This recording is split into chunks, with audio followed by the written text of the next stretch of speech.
আসসালামু আলাইকুম রহমতুল্লাহি ওবরকাতুহু। সম্মানিত দর্শক, ডক্টর মোহাম্মদ ইউনূসের সরকারের ভবিষ্যৎ, তার কর্মকাণ্ড এবং তার উদ্দেশ্য এবং সফলতা নিয়ে আমরা কম বেশি সবাই হতাশ। গত ৫ মাসে যা কিছু ঘটেছে এবং এখন এই সময়টিতে যা কিছু ঘটে চলছে রাজপথে এবং প্রাসাদের অভ্যন্তরে, সচিবালয়ের ভিতরে, ক্যান্টনমেন্টে, বিচারালয়ে এবং সাধারণ মানুষের মন এবং মস্তিষ্কে, তাতে প্রায় প্রতিদিনই অস্থিরতা তৈরি হয়েছে এবং প্রায় সব কিছুই অনিশ্চিত হয়ে পড়েছে। আমরা এই জায়গাতে বসে এই 2025 সনের জানুয়ারি মাসের শেষ সপ্তাহে এখানে বসে কোনো অবস্থাতেই আগামীর যে স্বপ্ন, সেই স্বপ্ন আমরা দেখতে পাচ্ছি না। আমাদের ভবিষ্যতের যে রাজনৈতিক আকাঙ্ক্ষা, এটি ধূসরিত। জামায়াত বলতে পারছে না যে তারা আগামীতে রাষ্ট্র গঠন করবে, সরকার গঠন করবে, রাজনীতি করবে, ইসলাম প্রচার করবে, নাকি মদিনার রাষ্ট্র কায়েম করবে। তারা কি বিএনপির সঙ্গে শত্রুতা করবে না বন্ধুত্ব করবে, আওয়ামী লীগের সঙ্গে বন্ধুত্ব করবে না শত্রুতা করবে, ইসলামী দলগুলোর সঙ্গে তাদের যে বন্ধন, এটি আদৌ হবে কিনা বলতে পারছে না। একইভাবে বিএনপি, সবাই জানি যে বিএনপি জনপ্রিয় দল, বৃহৎ দল, সারা বাংলাদেশে অনেক অভিযোগ আছে বিএনপির বিরুদ্ধে, কিন্তু তারপরেও ভোটের রাজনীতিতে এখন যদি ফেয়ার ইলেকশন হয়, সেখানে বেশিরভাগ আসন বিএনপি লাভ করবে। যদি আওয়ামী লীগ আসে, তবুও তারা 200-র উপরে সিট পাবে। আর যদি আওয়ামী লীগ না আসে, তাহলে তাদের নেতৃত্বকে চ্যালেঞ্জ করার মতো কেউ নেই। 300 আসনই তারা জয়লাভ করে আসবে। তো এই যেখানে বাস্তবতা, সেখানে বিএনপির আনহ্যাপি হওয়ার কারণটা কি? কেন তারা অস্থির? কেন তারা নির্বাচনের জন্য বলতে গেলে পাগল হয়ে গিয়েছে? এর কারণ হলো তারা ভবিষ্যৎ দেখতে পাচ্ছেন না এবং তারা আতঙ্কগ্রস্ত হয়ে পড়েছেন। তাদের এই যে সম্ভাবনাটা, একেবারে হাতের কাছে পাওয়া একটি স্বর্ণডিম্ব, সেই স্বর্ণডিম্বটি মনে হচ্ছে যে তাদের হাতছাড়া হয়ে যাচ্ছে। এই কারণে তারা খুব দ্রুত নির্বাচন দিয়ে যে কোনো একটা দফা করতে চাচ্ছে।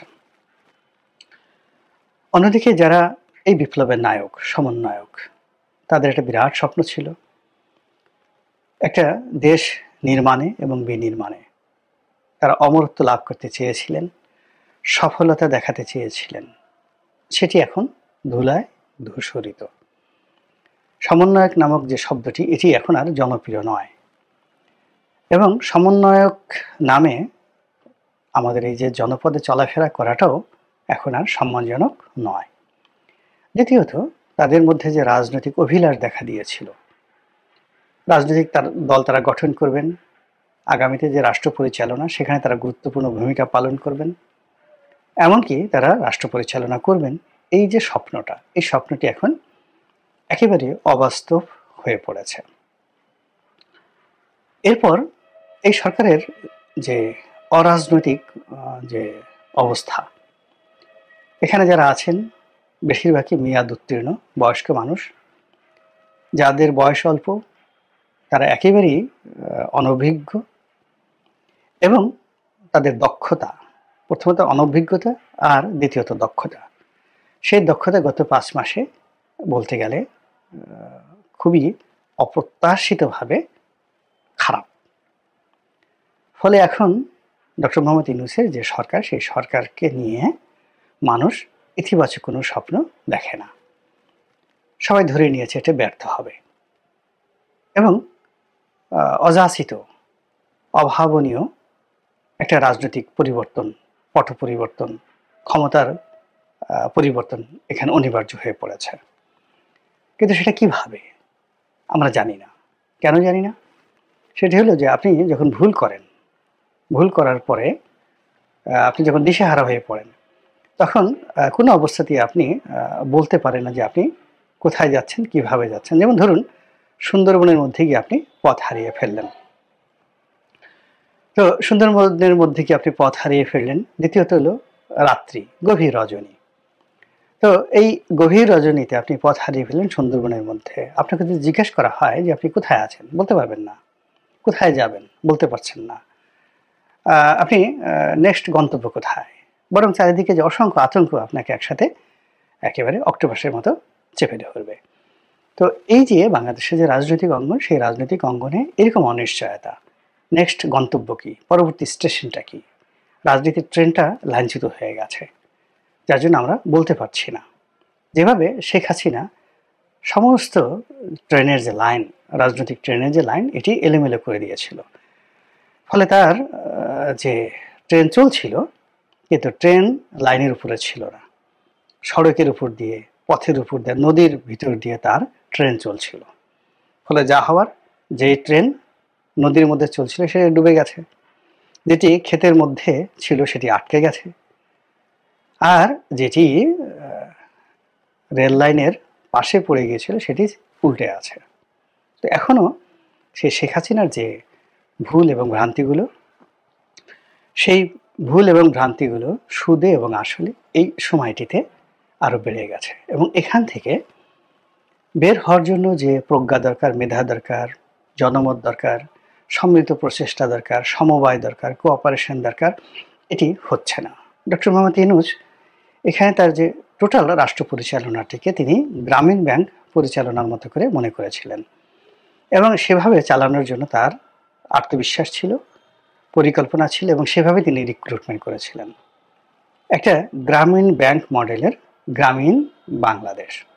তো এটা কতটা বুমেরাং হয়েছে, ধরুন গ্রামীণ ব্যাংকে যারা প্রাথমিক দিকে যখন প্রতিষ্ঠিত হলো, তারা সবাই দরিদ্র মানুষ, তাদেরকে ঋণ দেওয়ার কথা বলে তাদেরকে ঘোরানো যেত,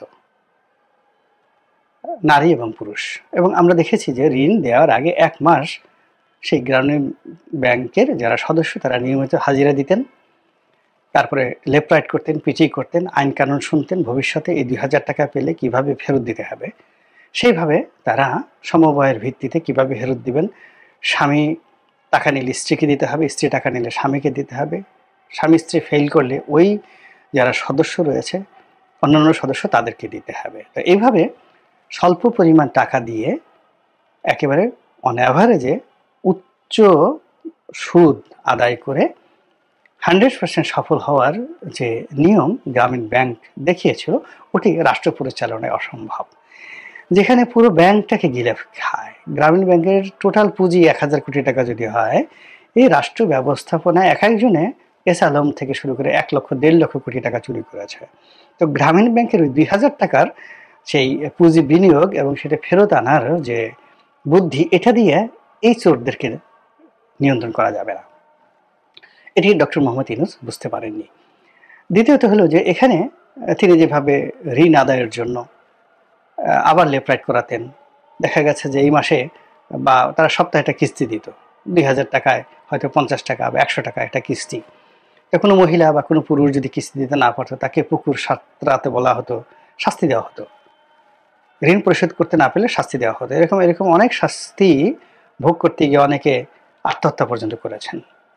তো এখন এই যে রাষ্ট্র পরিচালনায় এসে এই জিনিসগুলো ব্যর্থতার জন্য আপনি কোনো ডিসিকে এইভাবে বলতে পারবেন না যে তুমি এই কাজটি করতে পারোনি, অতএব তুমি একটু পুকুর সাঁতরাও, তুমি লেফট রাইট করো।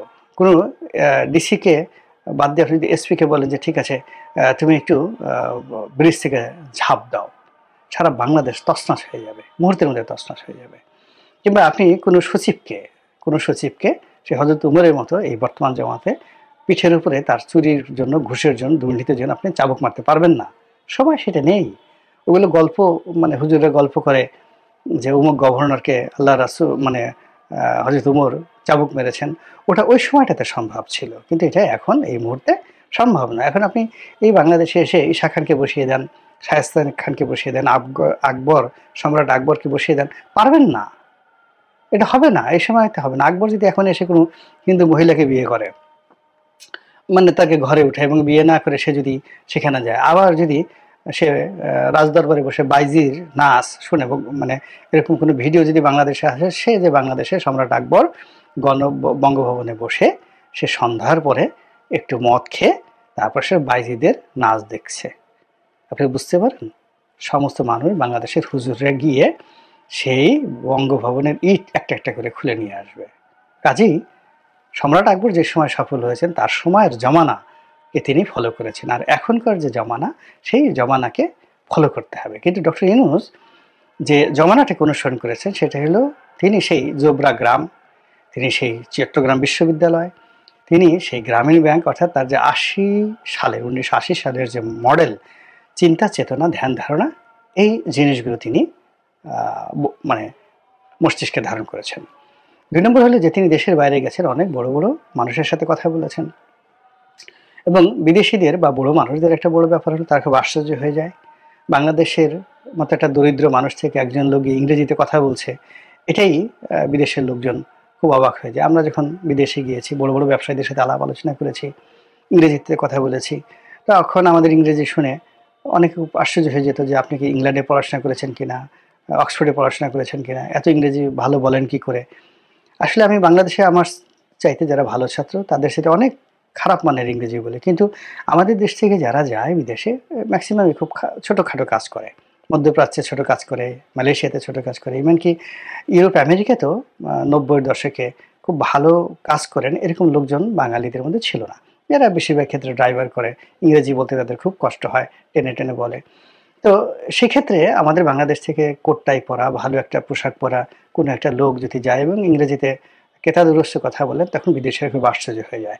তো সেই কারণে ডক্টর মোহাম্মদ ইউনূস বিদেশে গিয়ে যে কথা বলেছেন, সব কিছু করেছেন, মানুষের সাথে স্মার্টলি চালচলন করার চেষ্টা করেছেন, বিভিন্ন দাতব্য প্রতিষ্ঠানে কোটি কোটি ডলার তিনি দিয়েছেন।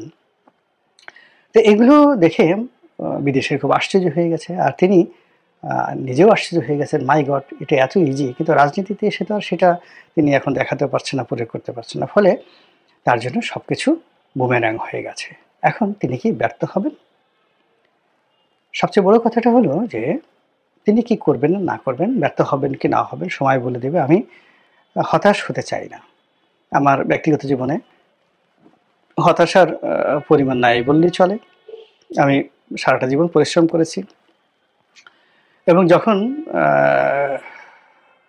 কোনো কাজ বা সুযোগ আমার কাছে এসেছে আমি সেটা গ্রহণ করিনি। জীবনে অনেক সুযোগ এসেছে, সব সুযোগ, তো সব সুযোগ গ্রহণ করাতে দূরের কথা, তাকাইনি।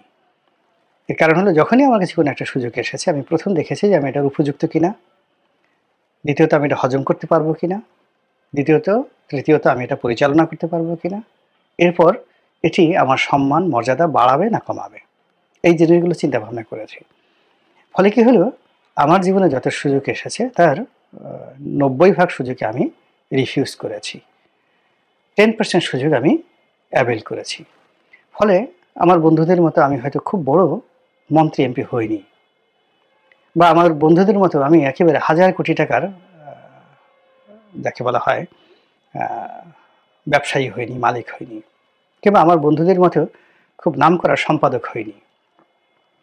কিন্তু আমি যদি ইন্ডিপেন্ডেন্টলি আমি যে পেশাগুলোতে ছিলাম বিভিন্ন সময়, তাতে সাংবাদিকতা করেছি, রাজনীতি করেছি বা করছি, লেখালেখি করেছি বা করছি, তারপর ব্যবসা বাণিজ্য করেছি এবং করে চলেছি, আমার কোনো কাজই বন্ধ হয়নি। তো আমার এই 10টি যে পেশা, এই 10টি পেশাকে যদি আমি একত্র করি তাহলে আমার সফলতার ওজন হয়ে গেছে ধরুন 1 কেজি। কিন্তু আমার যে বন্ধুটি শুধুমাত্র একটা বিশেষ সুযোগকে কাজে লাগিয়ে সে ধাই করে সে একেবারে সফলতার চূড়ায় পৌঁছে গেছে, কিন্তু দিন শেষে তারা কেউই এখন আমার পাশে বসার মতো তাদের অবস্থা নেই। কারো স্বাস্থ্য নষ্ট হয়ে গেছে, কারো পরিবার নষ্ট হয়ে গেছে, কারো ব্যবসা নষ্ট হয়ে গেছে, কেউ পালিয়ে আছে, কেউ মরে গেছে, এরকম অনেক কিছু। কিন্তু আমি মাশাআল্লাহ অল্প অল্প অল্প অল্প করে আমি আমার জীবন চালাচ্ছি। তো সব সুযোগ দিতে হয় না, এটা আমি আমার জীবন দ্বারা শিখেছি। এবং জীবনের আরও একটা বিষয় হলো, কোনো অবস্থাতে আনন্দিত হতে হয় না খুব বেশি, হতাশা তো হওয়াই যাবে না, ধৈর্য ধারণ করতে হবে। এবং এই কারণে বর্তমান পরিবেশ পরিস্থিতি নিয়ে আমি ধৈর্য সহকারে অপেক্ষা করছি, ভালো কিছু একটা হবে।